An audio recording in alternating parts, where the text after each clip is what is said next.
Well, good afternoon and welcome to our latest session on supporting HDRs into their academic careers. My name is Karen. I am the HDR Careers Educator at INGRED at QUT, and it's my job to put all this together for our students, but we've got some academics in the room today. So I'm really excited to share some of our learning and our knowledge and our insight from our own students to make sure that we are fully resourced and aware of everything that we can do to help HDR students into their academic careers. So let's get started. Most importantly, I'd like to acknowledge the Turrbal and Yagara people as the First Nations owners of the lands in which QUT now stands. We pay respect to their elders, their laws, their customs and creation spirits, and we acknowledge that these lands have always been places of teaching, learning, and indeed research. Hopefully this is a diagram that you're becoming quite familiar with. Our diagram used to be a lot more complicated, actually. We used to have 20 graduate skills that we would spruik to supervisors as being necessary. For a start, that got really difficult to navigate, but it also made it harder to remember and explain to your students. So we've reduced them down to 12. The quotient that we're looking at today is the yellow one. That tends to be my remit in the careers space. Obviously career development, but also project management in terms of looking at career management as a lifelong project that we all manage for ourselves.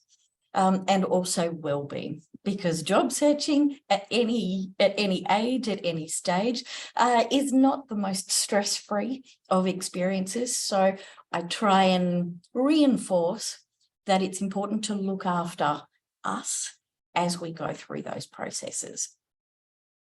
So what I would like to talk about today is to introduce the GRED Career Support Framework for 2023. I'm really excited. I've changed a few things around and I'm hoping that it becomes more holistic rather than just bits and pieces that seem helpful every random once in a while, to get it really strategic. I'd also like to share some resources for student exploration of careers inside academia. I want to talk to you and introduce you really briefly to the Campus Radar. Sorry for the typo, Campus Radar platform. And then we can talk about student referrals, which is often something that supervisors aren't clear enough about, that I am able to be a point of referral for you. So what I'd like to do is work in partnership with you so that we each leverage our particular expertise to help our students in as seamless a way as possible. So what I'd like to figure out now, and again, unmic if you would like, or enter in the chat what you are attending for. And Michael's put in the chat, will we get a copy of the slides? You absolutely will. Not only a copy of the slides, but you'll have access to the recording, and I've put a cheat sheet for you together in a Word document that you are then able to share as you feel is appropriate with your HDR students, so you don't have to remember any of this information. I've given it to you in a little handout. So I will send that to you shortly after the presentation. So getting back to it, can I ask why you were interested in particular to come to this workshop today? What are your challenges? Maybe your frustrations? What are your difficult questions? What are your students' difficult questions that you feel uncomfortable to answer, perhaps? or some examples of where you've talked about career planning inside academia. So inside for people who choose to be an academic or are aiming to be. What are those goals that you would like to see met today? And as I said, we're a really small group today. I'd like it to be as tailored as possible for the group that's here to be as helpful as possible. So feel free and share either in the chat or over the mic what you'd really be keen to know. I'm happy to share. I think Beautiful. often Thank you. When you're supervising, or when I'm supervising, I don't tend to have those conversations early enough around, why are they doing a degree? What is it they hope to achieve?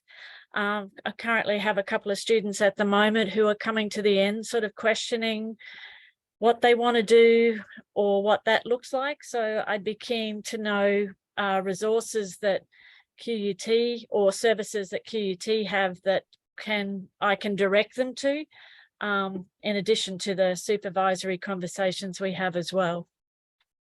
Perfect. Thank you for that. You're expected to be everything to your students, aren't you? Your mentors, your quasi-parents sometimes, you're obviously academic writing experts, you're academic research experts, and careers as well. It's a lot to expect of you. You don't have to be the expert in this bit, I promise. We will definitely be covering that. So I think one thing from my point of view, Richard Brown here. Hi, Richard. Hey. If you think about the number of PhD students that graduate in Australia every year, and then you think about the number of academic positions that become available in each year across all disciplines and all fields, including humanities, that number is about 1,000. Yeah.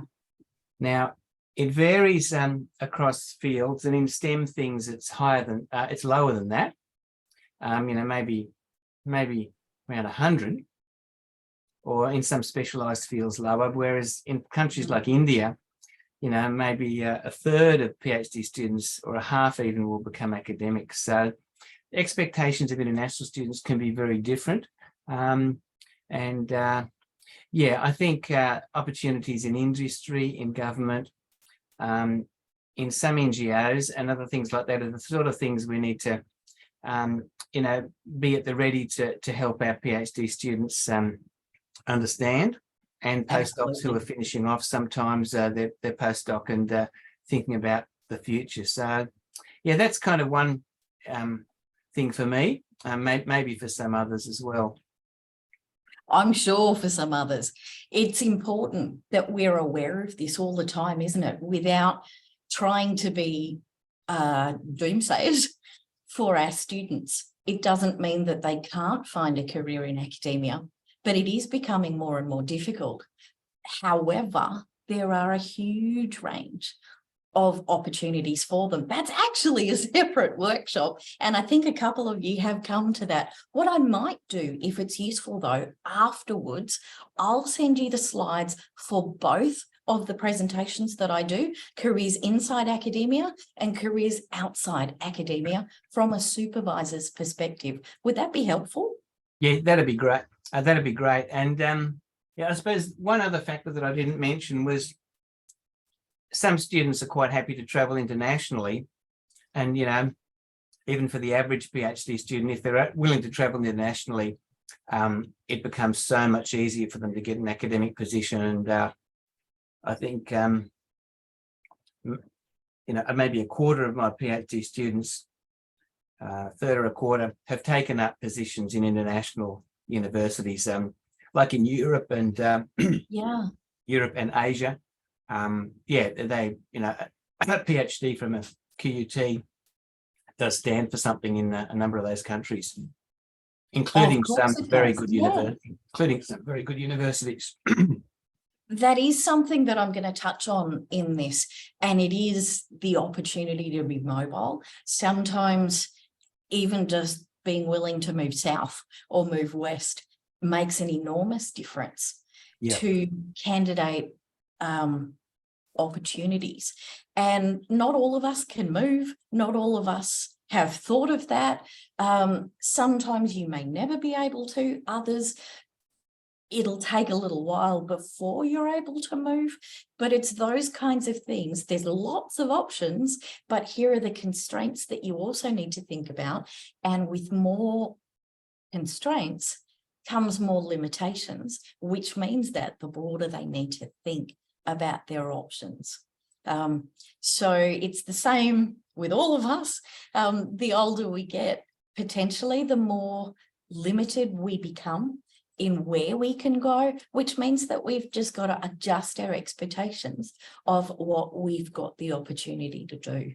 But there's so many roles that are academic adjacent, shall we say, that is still absolutely using all of their research skills and expertise that are absolutely brilliant jobs and potentially even higher paying than academia. So it is important for them to be aware of those. I run lots of workshops on that for students, but I also run them for supervisors. So I will send you both sets of slides. I think that's going to be useful for you. Okay. Anyone else? Was there anything else? So new to HDR supervision? So yeah, you're just wanting a grounding of what am I expected to know? Good idea. All right. So we've done the why are you attending? We've already done that. So I have a code for you. I've got a riddle for you to solve. What do you think the icons at the top actually mean?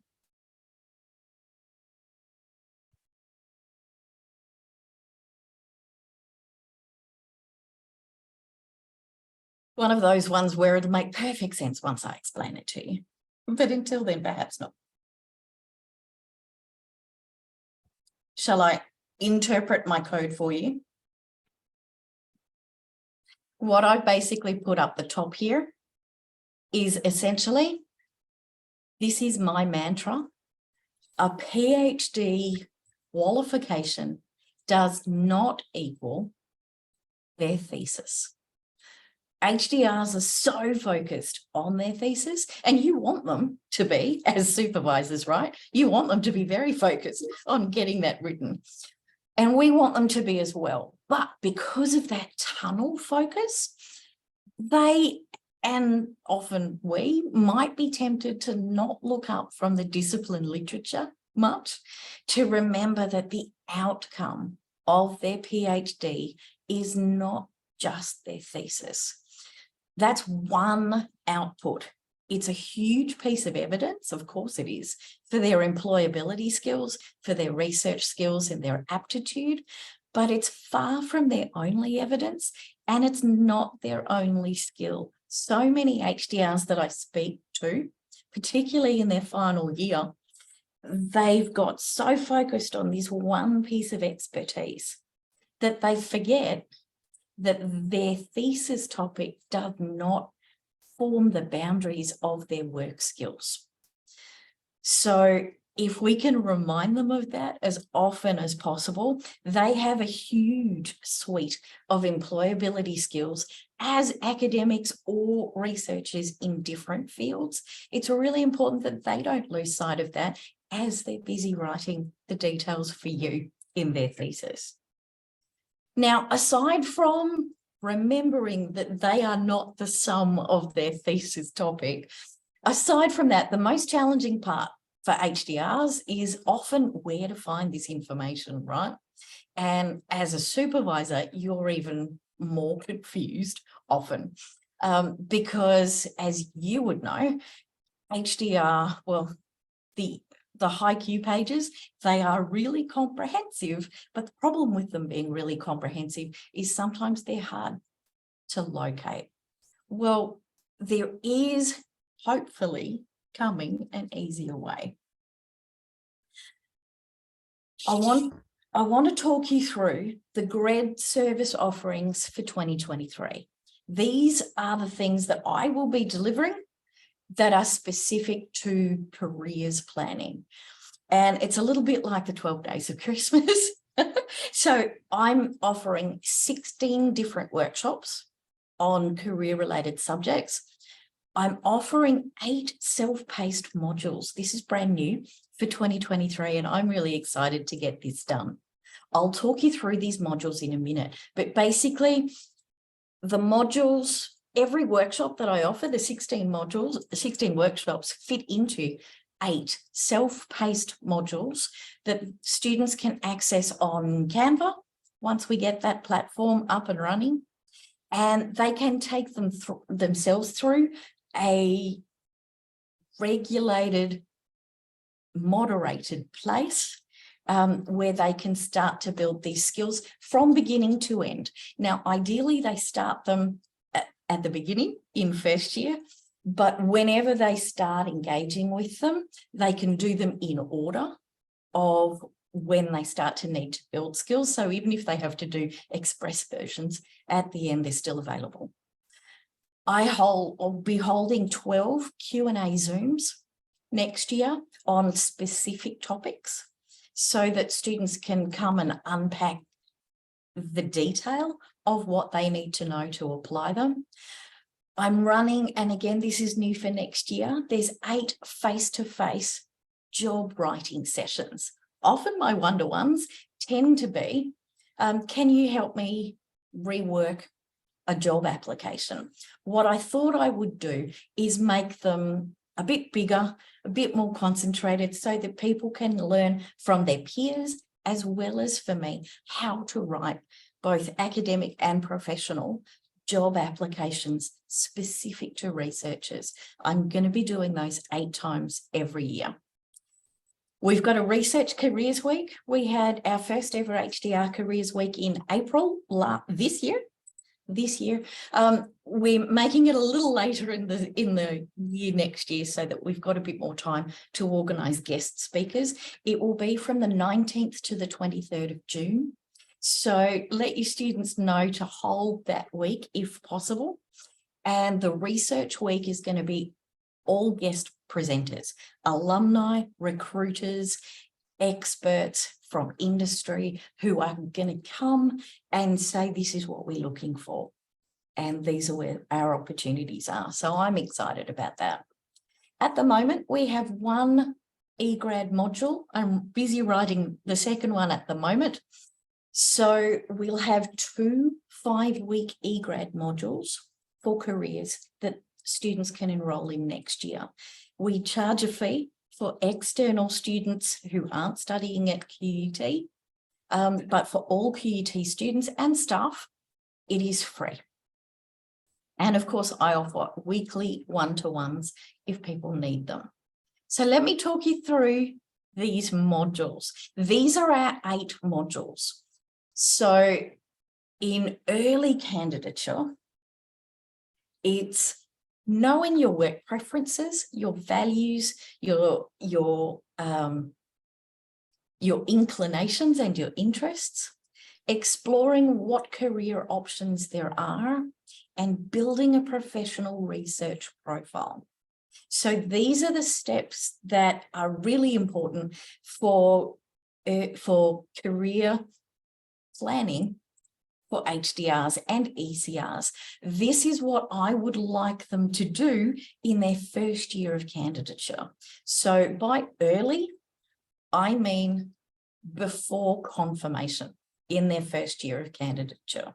So hopefully that means that they put this grounding together before you start to write them about, have you finished that chapter yet? Or your deadline's getting close. What I'd like to do is leave the middle to be a little less heavy for them, which means that they can concentrate on your deadlines rather than my advice, but it's still a staged process.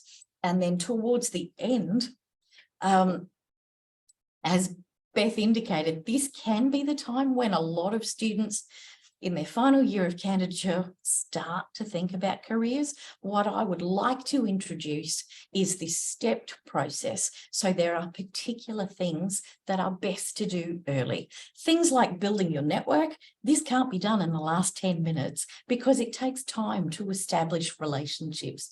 So if students learn how to do that early, some of it can just sit while they're building it, but then things will build, things will grow organically if you've already worked out the best place to put things.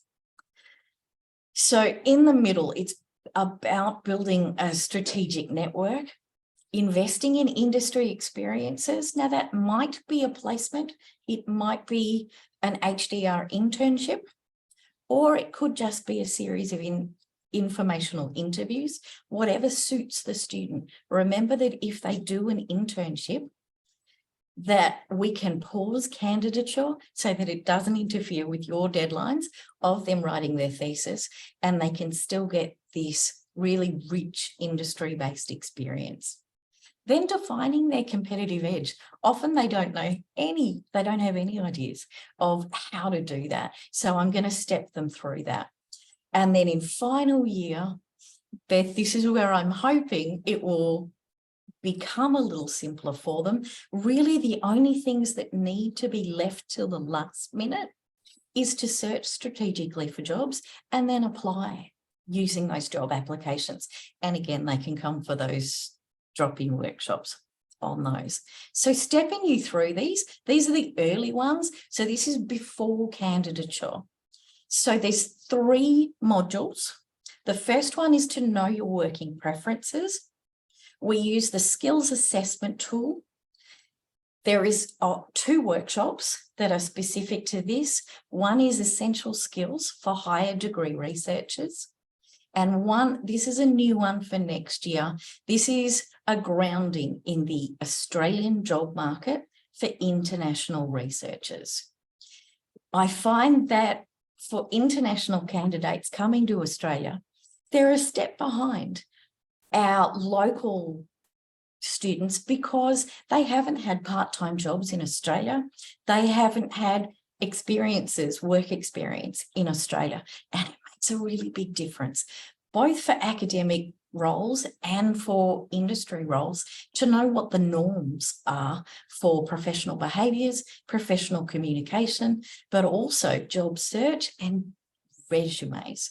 So I strongly encourage these international students to go to this workshop before they start sending out resumes. Often they're very proactive, but if they're throwing out resumes that don't look like what an Australian employer is expecting, it may not be successful. As part of that first module, there's a career planning Q&A, career planning for international HDRs in particular, so that they can unpack the specifics of what they need without feeling uncomfortable that they know less than local students. They just know different things. They know their local market, but if they're looking for roles in Australia, they really need to understand that, and I'll help them through it. The second module then is exploring your career options. There's 3 workshops: research careers in academia, research careers beyond academia, and then how to plan a research career from your first year.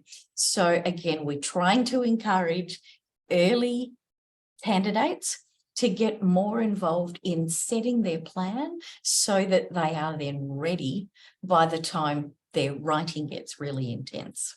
And then again, a Q&A to plan your research career.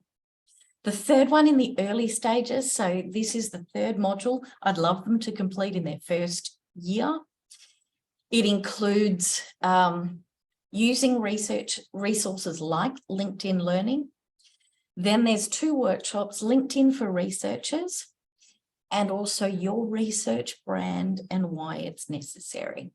And then the Q&A for this one is researcher profiles. So each of those 3 modules are self-paced online on Canva, but they will comprise of lots and lots of information and resources, but each of those have at least 2 workshops that I'll be running. Okay, so what do we want them to do in the middle? There are still 3 modules that are self-paced. The first one is grow a strategic research network. The second is how to invest in industry experiences. And then the third is how to define your competitive edge. Why them versus any other researcher? So even though there's 3 modules in this middle section, which is between confirmation and their final year, you can see that my ask of them is much less. There's only 1 workshop for each module and 1 Q&A. So as I say, I'm hoping to make life easier for supervisors so that you can still promote what we do, but it isn't interfering with your deadlines as such. And the workshop in particular for the investing in industry experiences, it's focused on informational interviews, which I'm finding is something that students really don't do very much. And what I would love to suggest is that they start with you as their supervisor. So if you could help them walk this talk a little bit, it can be really intimidating for HDRs to find someone, particularly in academia. Maybe they've read their papers for years, maybe they've worshipped them from afar, but there is a real hierarchy within academia that HDRs can find really difficult. So if you would help them out by helping them engage with an informational interview with you in the first instance, so that they can polish the questions that they might be asking and get an idea of the responses that may come back. I provide the students with a series of templated questions that I'm then suggesting that they tailor to their particular field. But essentially it's about, tell me about your career and how you got started. What were some other careers that you thought about? And what made you choose this one? What else might you have considered? What do you love about your current role? What don't you love about your current role? And I bet you all of you would say the admin, right? So be honest and encourage them to get used to, and let them realize that this is a safe conversation that they can have. I suggest that they have between 3 and 5 questions that take about 15 to 20 minutes to unpack. So it's not too onerous for you or for them or for other academics or industry leaders that they would like to engage with. But this is where we find that they start to learn, oh, that's what this career can do for me. That's what these steps look like. And this is the reality of this situation, whether it's something that they choose or not. Now, in the late stages, this looks like a lot, but it's actually not. What I found is that for HDR students, there is a really big difference, at least in their minds, between STEM and non-STEM industry fields that they could work in, and the wording and requirements and priorities that academic roles and non-academic roles are asking of them. So I've decided to just split those workshops in half. So I'm offering job applications for STEM researchers and another workshop for job applications for non-STEM researchers. Students can come to whichever one they like, but the exemplars that we'll be unpacking in those workshops will either be STEM or non-STEM, just so that everyone feels really heard. I do the same thing for whether you need how to write an academic either CV or a professional resume. And again, I do that for both STEM and non-STEM.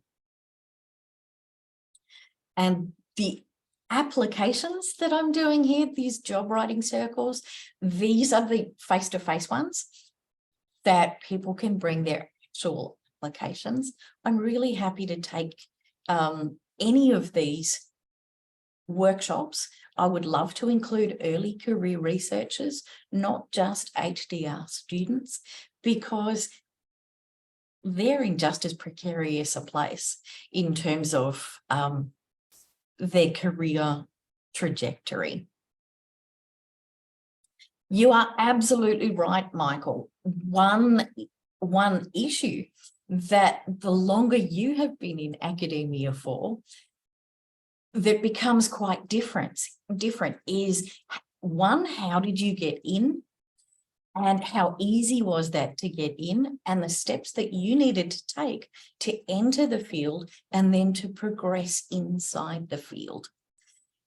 I think that's important for them to hear, that this is how things used to work, but it isn't the same now. You don't have to be the expert in how it happens now, but it is still useful for them to ask you the questions of how you got started, what motivated you, what other choices did you have, so that they can ask them of much more recent early career researchers, so that they can hear that difference and go, seems like it might have been really easy for Michael to get in. I'm not sure how easy it is now. Let's talk to a few more recent alumni who are now working in an academic field, so that they can hear for themselves the new challenges, the different challenges that happen. It's just more fun, and it feels more real for them when they hear it from their peers or who are just a few years to their senior, than it is just hearing the theory on it from me. So really specifically, let's talk about ways that you can help, because you wouldn't be here unless you really wanted to. So one of the first ways is to know what we offer. And I've just given you those slides, and that is included on the handout. So each of those things is a specific event that you can refer them to, or that you can just give to them and go, here's your plan, do with it what you wish. So be aware what we're offering. I'm really keen to let HDRs know that they have really strong employability prospects. Now, that isn't necessarily inside academia, but they have strong opportunities, provided they know how to speak about their skills. What I would love for supervisors to help with, and I know you're already doing it, is to ask these open-ended career planning questions really regularly. So perhaps as you are first introducing yourself as a supervisor and laying out what's the process, what's the pathway to get your thesis written, one of those things could be every time there is a major milestone for their academic progression, perhaps you could add a career milestone as well, and just have a check-in with them about how is your career planning going? How is your career preparation going? How is your career search going? And I guess they're the three stages: planning, what did I say? Planning, preparation or research, and then what did I say? Academic applications. Goodness, I'm losing my language today. You get the idea. If you just break it down, at least have a regular conversation, at least at the start of each year, that they're with you to say, what have you progressed? What have you progressed? Have you gone to these workshops?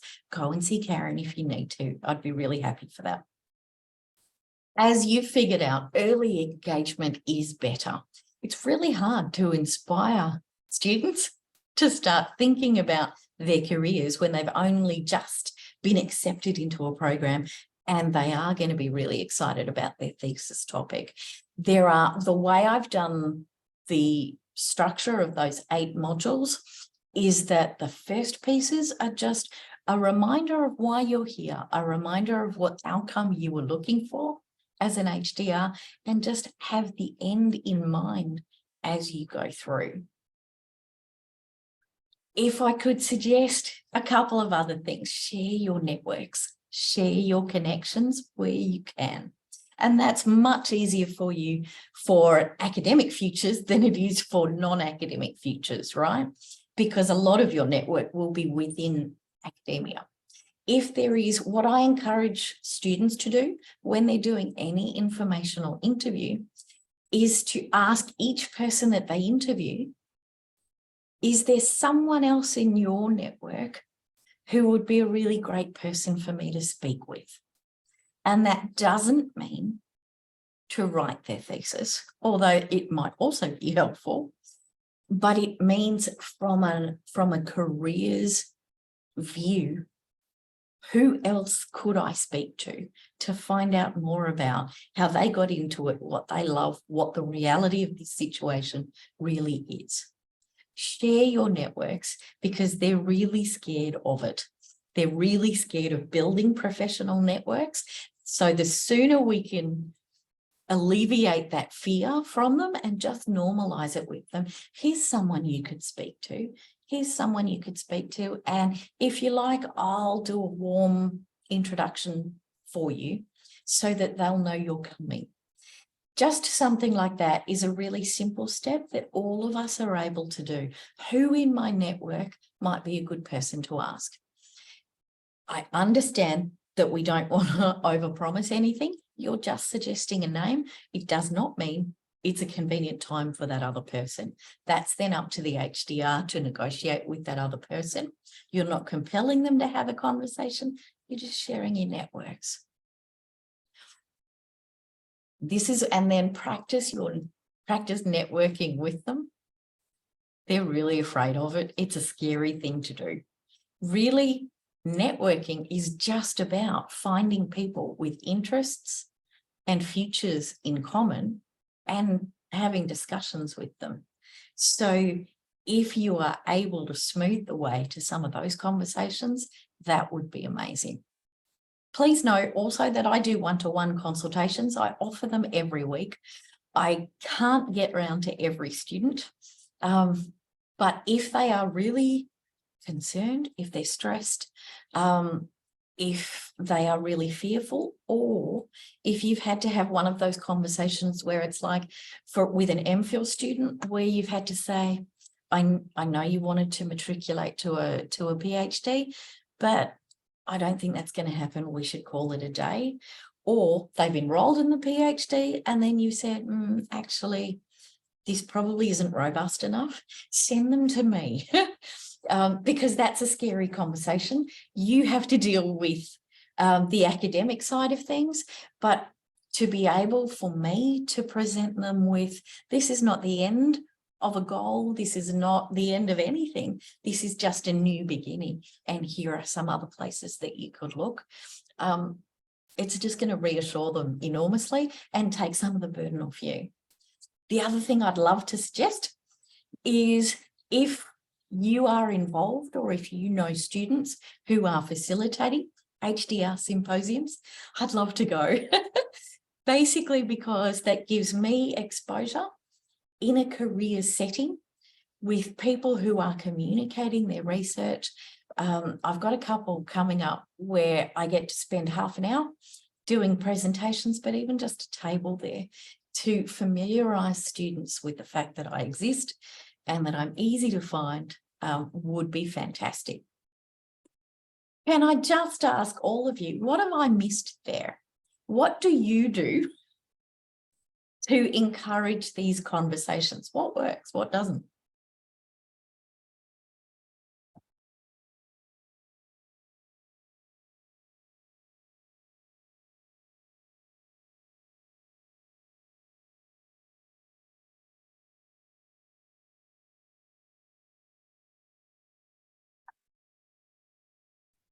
Anyone, what do you try? What works the best for you in terms of how and when to have these careers conversations? I confess, so Michael here, School of Justice, I confess my conversations with students about this have really been driven by them, by students raising these issues rather than me thinking, right, milestone coming up, we should have a career conversation. And certainly I try to give a sense of the multiple trajectories that are possible. And in talking about my own career path, do talk about the kind of happenstance and opportunity and the failures too. I give them lists of the jobs I went for and didn't get, as well as the successes I've had. So they have some sense of that it's not necessarily all positive. But what I've not done is built into my kind of supervisory practice in a more systematic way, this kind of career planning, which is very much what I'm taking from this session. Okay. And what I have pretty much done for almost every student is I'd have a conversation before they get started with me about what they really want to achieve by doing a PhD, and probably mildly try to talk them out of it, because you know, they need a very good reality check. I mean, it's different in different disciplines, but yeah, if you do a PhD in engineering, I mean, yeah, it can help you incredibly with some things, but it's not going to help you with certain other things. So, and then some of them come in, and look, with the international students, I mean, maybe 50% of them, I mean, it's basically a pathway to get PR in Australia. Yeah. And, you know, I try and discern that at the beginning, because, you know, if those guys want to get a job in industry, I mean, they can learn some good things along the way and do something useful for QUT and myself. But yeah, I mean, it's not going to be helpful for me or them to sort of set them in a direction that's not actually going to be helpful. Whereas other ones are quite keen, you know, that they're set on academia. Or you can kind of see through talking to them and seeing what they've done, and like, you know, that they may well be suitable for that. So yeah, I mean, I basically what I'm saying is, yeah, I would almost always have that conversation at the very beginning. I'm so happy that you said that, Richard. It is a really critical conversation. It's like, what brought you here? Why are you here? What I found really interesting is in my career workshops, I often say, in terms of researching their new field or an organisation that they might be interested to work for, is I said, well, you know, you don't do a PhD with a supervisor that you haven't researched, do you? You don't want to spend 3+ years with a supervisor you haven't researched. So in the same way, you don't want to spend the next however long in a workplace that you haven't researched. What I found pretty surprising is a lot of them go, oh, I didn't do all that much research, actually. I, you know, was an undergraduate student, and I had a fabulous lecturer who inspired me, who said, you'd be terrific as a researcher, you've got the chops for it. And so I went with them. And it's like, interesting. Sometimes a lot of the personality conflicts that cause angst on every side of that desk could be avoided if we've done a little bit of research, right? But it's really important to be asking those critical questions up front. Why are you here? What is your intention? And then we've got something to work with, even if they don't really know what the reality of the situation is, or if they do. Just because academic roles are hard to find does not mean that no one gets them. So what is it that they need to focus on to be one of those people that get them? The other thing I do is at the beginning, before they start, I'd give them, with permission, the email addresses of half a dozen of the, you know, PhD students have graduated and are doing different things. I mean, it's up to them whether they contact them or not, but a number of them have already contacted the students because they're the kind of think about checking it out, but some of them have not thought of that. So yeah, I mean, it's no good me getting a student who was expecting one thing and, you know, I can only deliver a different thing. I think that's brilliant. And then the more email addresses or connections that you can provide, the more likely it is that they'll go, well, hey, I just was referred 5 students or 5 previous PhDs. One of them's working in academia. Where are the others working? What are those options? And actually, I'd never thought of that, but that sounds kind of fun. Yeah. It's as long as you get permission from the people, and most of them are quite happy to, talk to others. I think that's really important. And this is what I teach, is that the closer these referrals are to recent graduates themselves, you remember. Of course you do. How terrifying it is, not knowing what your future is. You remember the help that others provided you, and most everyone, as long as you time it right or give them some leeway in the timing, are really happy to pay it forward. We've got some amazing alumni who are fabulous. If you would like to forward any of those PhD listings, previous PhD listings, to me, with their permission, of course, I would love to get in touch with them myself for our Careers Week. Oh, okay, sure. Well, I mean, my secrets may be revealed by them, but oh, well, I'm sure they're all your secrets are very, very helpful ones. Let's hope so. Anyway, no, sure. I'll send you a few. Yeah, that would be great. So I know that those people in the room would probably be just as familiar with this as I am. The 2016 Akola report shed some light onto a landscape that's, still pretty precarious from a research perspective. So you may already know this. What percentage of Australian doctorate holders work in the tertiary education sector? Spot quiz. No idea. 10%? Huh? Well, it's actually healthier than that. From 2016, the data was about 25% work in the tertiary education sector. But that's just the sector, not necessarily as academic professors.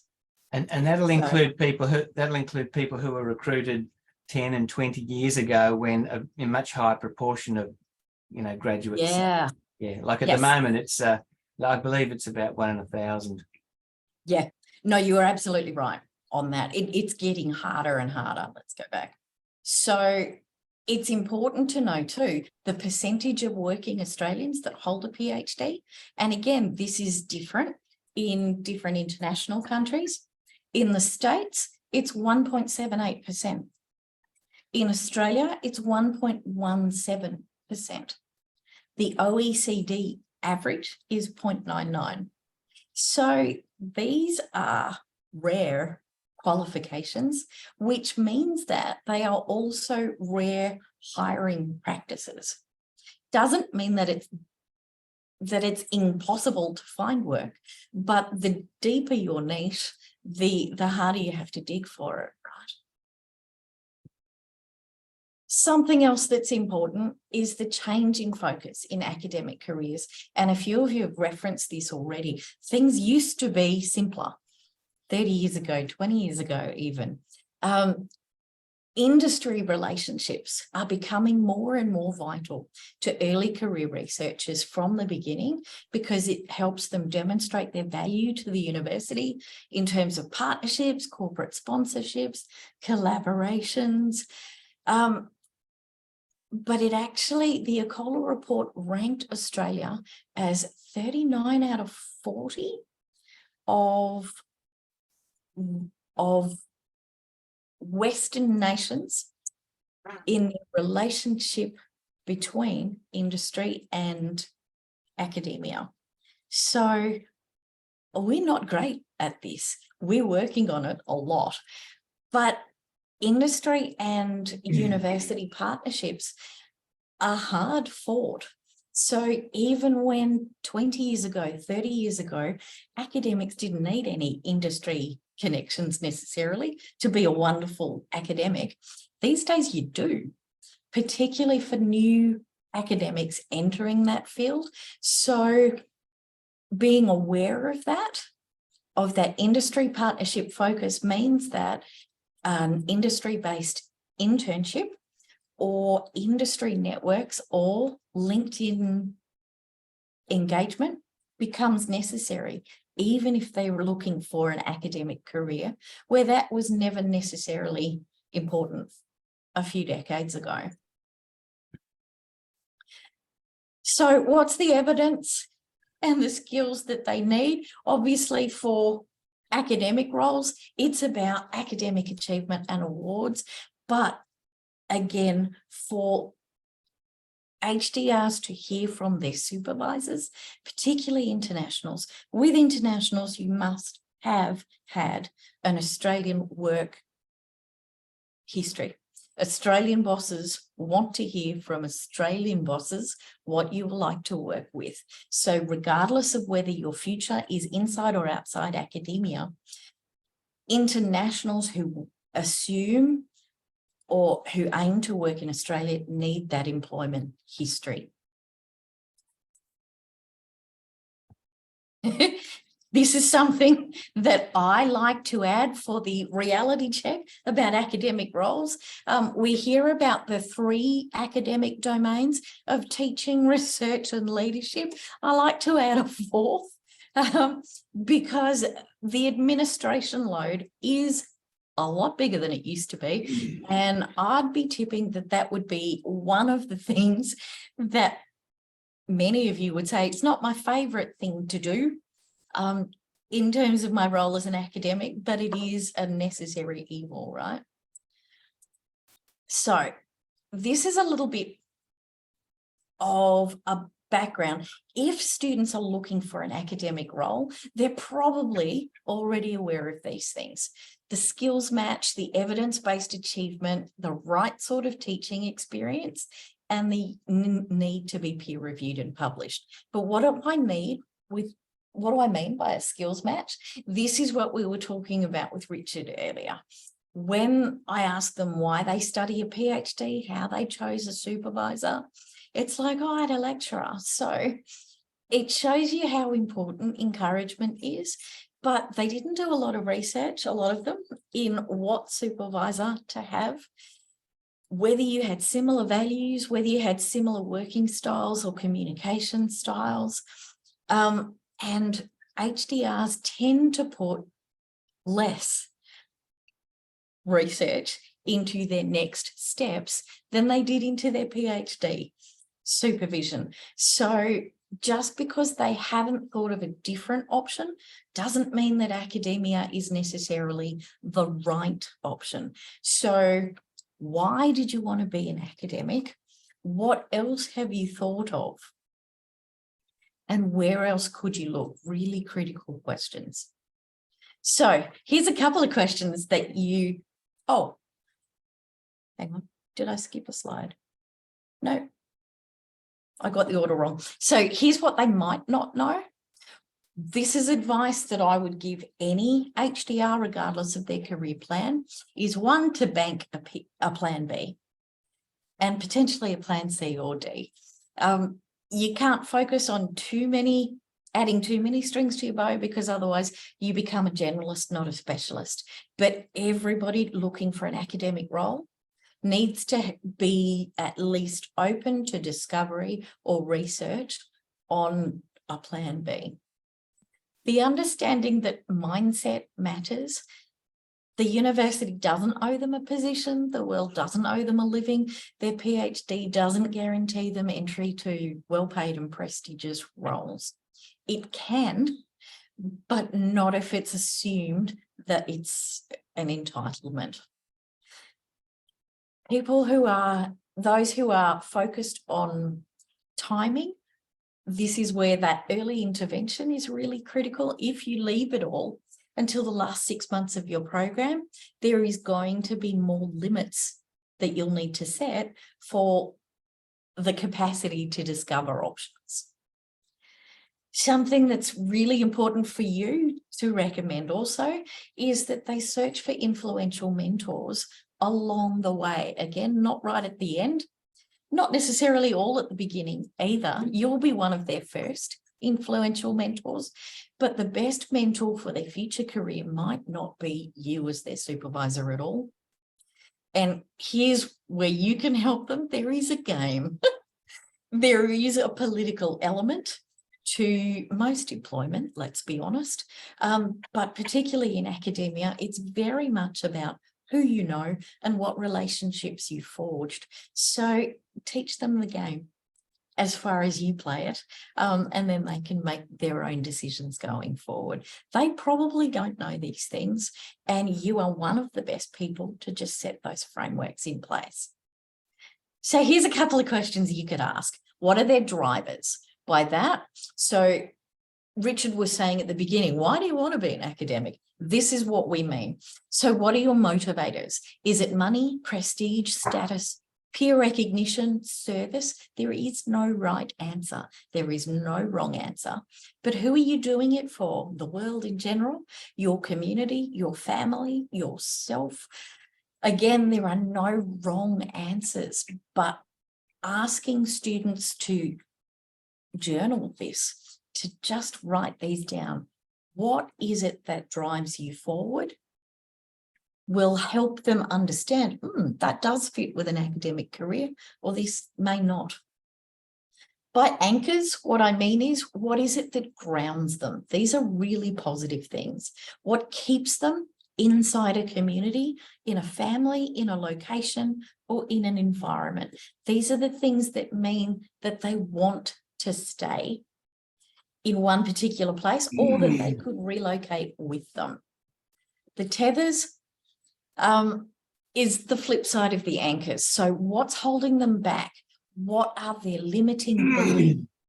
What are the things that they haven't considered looking at because it might be a little bit scary? Well, I'm in Brisbane, so I expect to stay in Brisbane. Well, do you have any anchors in Brisbane, or is that just habit? Is there a reason why you couldn't go to Sydney or Melbourne or Europe to forge your next stage of the career? Are they tethers, and do you have to hold on to them? And then where are your networks? How do you build your networks? Where are they based? Are they based in a location? Are they based in an industry? Are they exclusively academic?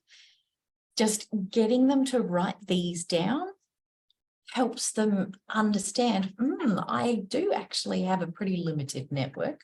It's a strong network within a particular area, but I don't know anyone outside of that. Let's start to build that.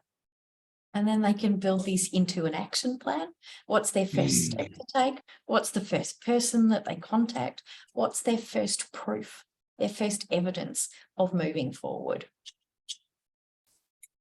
So there's a couple of quick questions for you. You've already raised some really good ones that you asked, but if you're stuck, get them to map this, do it as a bit of a mind map, and it can be helpful.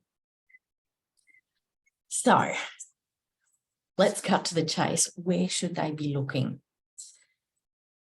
Do you know where to look for academic roles, or are you one of those lucky few that are on a permanent ongoing role and your days of looking are done, which would be fabulous?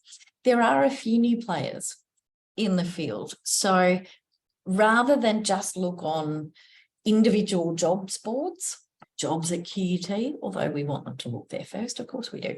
But each individual institution, that's going to take some time. The UniJobs website, which is the first one that I've referenced there, it's international. You can specify by geography. So you can just look at Oceania, or you can be really specific and say just Brisbane, thanks. But it is roles everywhere. They are academic roles, research roles, and professional roles. So it covers the gamut, which is fabulous. Uni roles, academic positions, global academy jobs are another one. And I wanted to just introduce you to Campus Radar. You've probably not heard of them, or it's likely that you haven't. They are brand new. They've only gone live a couple of months ago. We have them coming on Monday for a webinar to introduce students, staff, ECRs, anyone who would like to come. Register for it if you would like. We'd love to have you there, or I'll give you a potted version now. This is their new platform. Again, it's a job search platform for academic jobs. It will need to build, but we want to be available. We want to be aware of it so that QUT can be an industry leader in here. It's a great jobs board, but what I actually find most helpful is some of the other features that it has, which is this Campus Radar Cafe, which sounds a little bit artsy, but actually it's a blog about your research. Any researcher can post there. So you can post there, your students can post there, and it gives potentially global access to what you're working on and what you're looking for, which is amazing. So on Monday, QUT's Dr. Jatin Patel, who is from the School of Biomedical Sciences, is working with the Director of Campus Radar, Dr. Catherine Buller, to promote the platform at QUT. Here is where, as a supervisor, I'd love for you to get on board. I've built myself a profile, and it's a bit dodgy because I'm not a PhD grad, but you get the idea. It builds an academic CV, which I think is amazing. So if they don't know how to build their own academic CV, they can fill out the details on this one, and then they've got a document that will stay live as they go. So it lets you talk about an Indigenous identity if they want to add that in. It talks about pronouns. It's really inclusive, but here's the specifics. If they had publications, this is where their list of publications would come up and their conference presentations. It's a really terrific way. And on the right-hand side, this is an example of a researcher blog. It's a really brief blog. It's designed to help them translate really complicated research into palatable, layman accessible descriptions. But as you can see, at the end of this student says, I'm looking for a research fellowship in any of these areas. These are my areas. It flags that they are available for work, and it makes them, it puts them on an alert to recruiters. Yeah, I think that's an interesting question. Michael's asking, is this something that QUT would host? And with commercial services, I totally agree with you. They will be addressing that. Catherine Buller has her background's in neuroscience. So she is an academic of some renown. She's worked at UQ for several years. What I do like about this platform is, first of all, it's built by an academic who has all of the same priorities, concerns, and privacy issues that you do. These profiles, my resume that I built there, you can't see my resume on this platform. I can, so I can use it. If I choose to make it visible to recruiters, I choose to do so. But otherwise, it's a repository for me. The other thing I like about this profile is it's free for students to use. There is a fee for universities to post roles on the jobs page. At the moment, QUT is one of 10 preferred suppliers or providers for those. So QUT, not through Grid, but through recruitment, has signed up for it.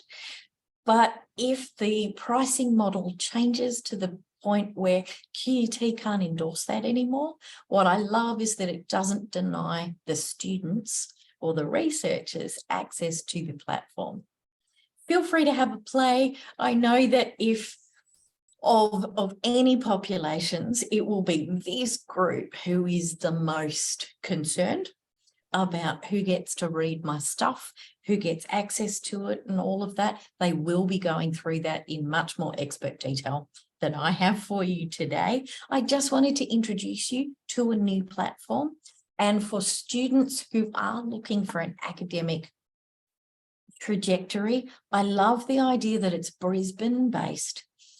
They drop into our campuses on a regular basis. So we have a lot of visibility with this organisation. They're not nameless, faceless people at a distance, but it will have global reach. It is one of several platforms, as I've just shown you. So it's up to each individual student to say which one is right for me. But so far, and it's only new, but so far, it feels like one of the more useful platforms for people to start sharing their research. So that's about all I have for content in terms of how to support students. There's a couple of things coming up. One is the HDR design sprint. So from a supervisor's perspective, it would be fabulous for you to introduce this to your students. It's not an onerous time constraint, which they sometimes can be. We've got some time to plan this. So there's some work to do for a week, part-time in February. The actual sprint runs for 1 week in February. At the end of February, they need to be full-time for that week, totally dedicated to this sprint. And then there's a little bit of post work as well. But it's designed as a 1 week intensive program where HDR students lead sprint teams grouped around the United Nations Sustainable Development Goals. It's open to every faculty, every discipline, and there's actually a $500 stipend made available to anyone who participates. If this is the only industry engagement that they have through their PhD, what an amazing experience. Imagine the goals, the careers, outcomes that they'll be able to specify after doing this. And I feel like I've banged on a lot, but the Campus Radar session is Monday the 21st from 12 to 1, and that will be an online presence, but they're actually coming out to the campus as well. I would love for you to provide a little bit of feedback on the workshop, the things that we've talked through today. I've tried to make it easy for you. You can just take a picture of the QR code and do some feedback for me. But I'd be really keen to encourage any further comments, questions. What didn't I cover? What would you like me to answer for you now? Hi, Karen. Hello. Can you hear me okay? Yeah, I really can. enjoyed the Hello, workshop. Ronan. I've recently joined in an academic role, so it was all really valuable for me. Oh, Something I brilliant. wanted to signpost as well. Yeah. In the Academy of Learning Teaching, I coordinate the Teaching Advantage program, which is Ooh. an intensive program for PhD students. And it was designed and it's delivered by 3 professors who've senior learning and teaching roles at the university. And it's going to be running next July again, the 12th and 13th of July. So that's for PhD students at QUT. Oh, that is perfect, Ronan, because that's just shortly after our Careers Week from the 19th of June. Last year, Freya, right, Laura? Yes, that's right. Did a workshop for us in the HDR Careers Week, going through all of the qual supports for emerging academics, and there were a lot more than I really was aware of. So I'm really keen to promote those as well. I've asked Freya and the qual team if she would be available, or perhaps it would be you, available to run a workshop on these are all the things that you could do to become excellent academics as you go. And again, Ronan, I'm going to put you on the spot then. When is the right time for HDR students to be attending those sorts of things? Would you be recommending that in their final year or before? This course or this program is for both aspiring teachers and those that are currently teaching as sessional. So it's open at their second or third years of their studies. It doesn't have to be the final year. In fact, sometimes the final year, they're just more focused on their thesis at that point. Yeah, it's tricky, isn't it? All right. So I'll add that, if that's okay, into my little map for middle years. Brilliant. Thank you. And I've just put the link in the chat for the website that we have as well, if anybody's interested for more information. That is fabulous. Thank you so much. Thank you. Karen, can I just check regarding internships, which I know Yes, there's a big push across the university around internships. Yes, there But is. you know, always the challenge with when you're supervising is the timing of those when it conflicts with what you're trying to get them to do. Yes. And so I had always thought about it being while their thesis was under an examination as being a perfect time. Yes. But that doesn't always work in practice because internships don't just pop up at the time that's convenient. Correct. But you were saying that they can apply for leave, is that correct, to take on an internship and pause there? Yes, it's a pause rather than leave, and they don't have to apply for it. So there's a couple of different ways that students can undertake an internship. And I am not the internship partnership officer in GRED. So Susan, Katie and Simon can speak to this more specifically, and I can send you their contact details if you would like. But the way it works is students can either self-source an internship, and there are workshops and supports on how to do that. But if they self-source an internship, even then, as long as it's looped through QUT and we know about it, we acknowledge it as a legitimate internship that meets all those requirements, that it's about their learning, that they're, you know, that it's properly funded, that the insurance is all organised, all of those kinds of things.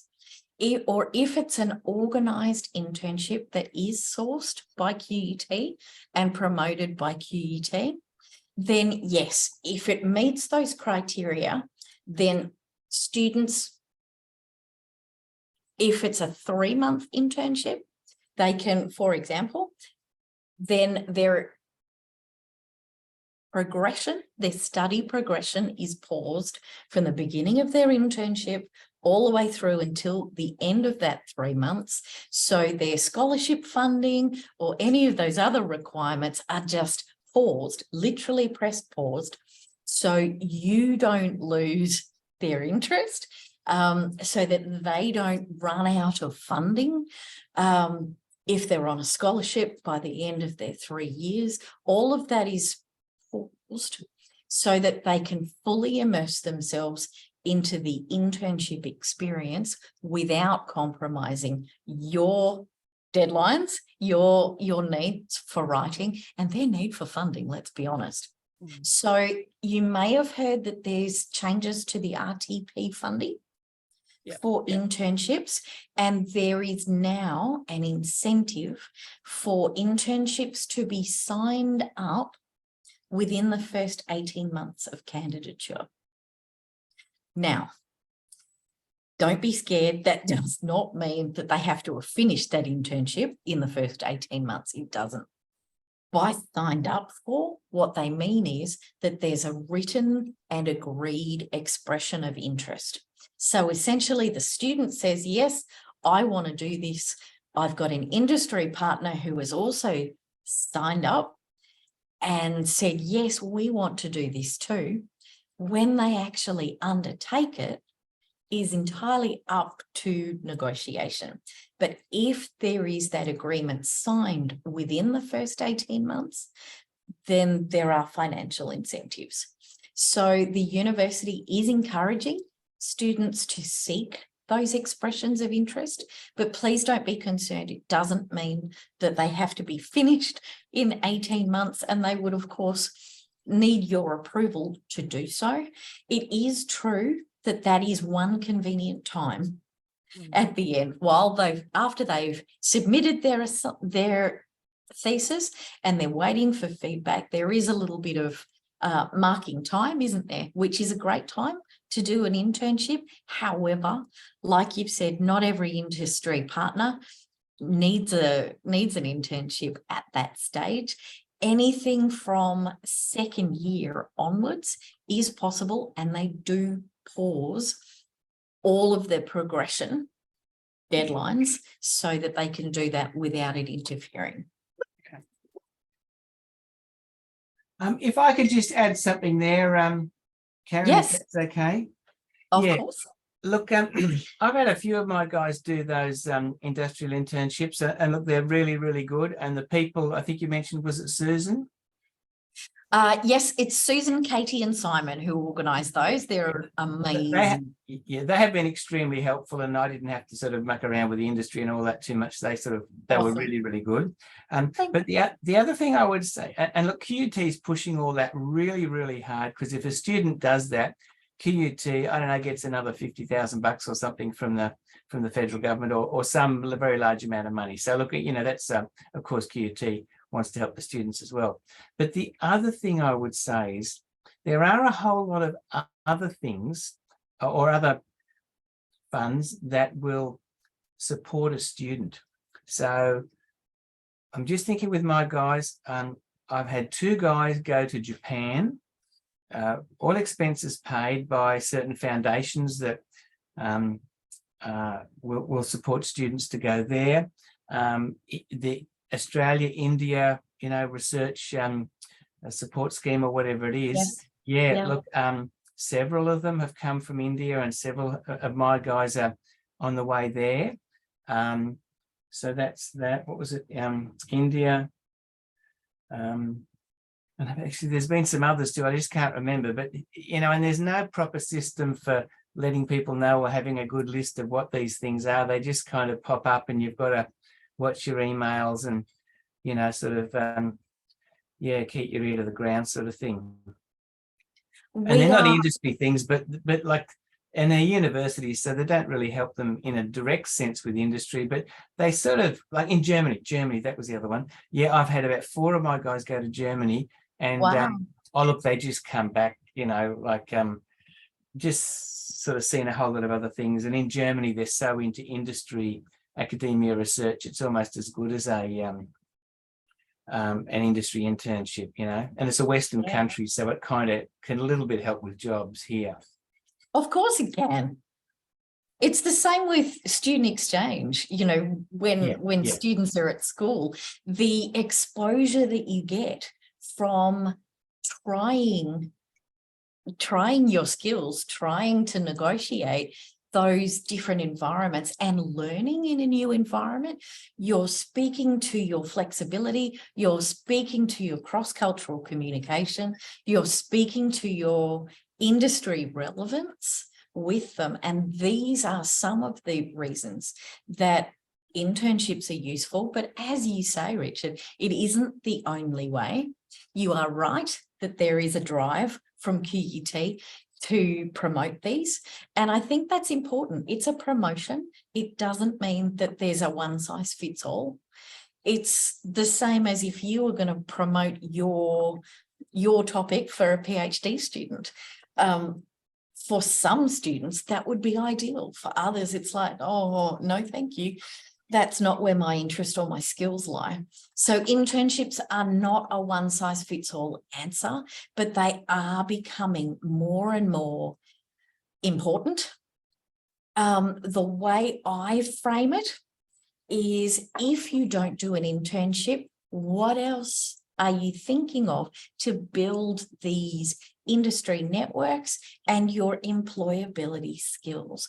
And if you then say, I've got an exchange scholarship organized, well, to me, that answers that. So there are a number of different ways of doing it. It's important to consider.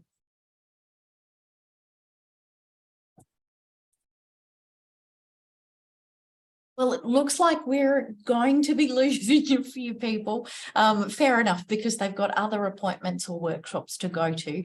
I really hope you found this helpful. I've appreciated the open conversations that we've had.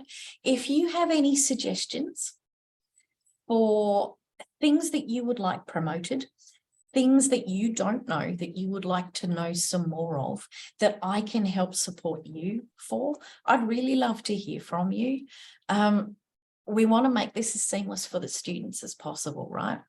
You may not be on LinkedIn. If you are more than welcome to reach out to me. I'd love to be connected with you. For your students, I do suggest, whether it's an academic or an industry career that they're looking for, it is a really important platform. And I provide workshops and advice on how to do that. You are very welcome to refer students to my LinkedIn profile. I've put it on the handout that I will be sending for you so that I can help students be as professionally equipped as possible for either an academic career or an industry career. I really appreciate your time today. I hope you found it valuable, and I look forward to sending you the resources soon. Great. Thank you. Thanks, everybody. Bye-bye. Bye now.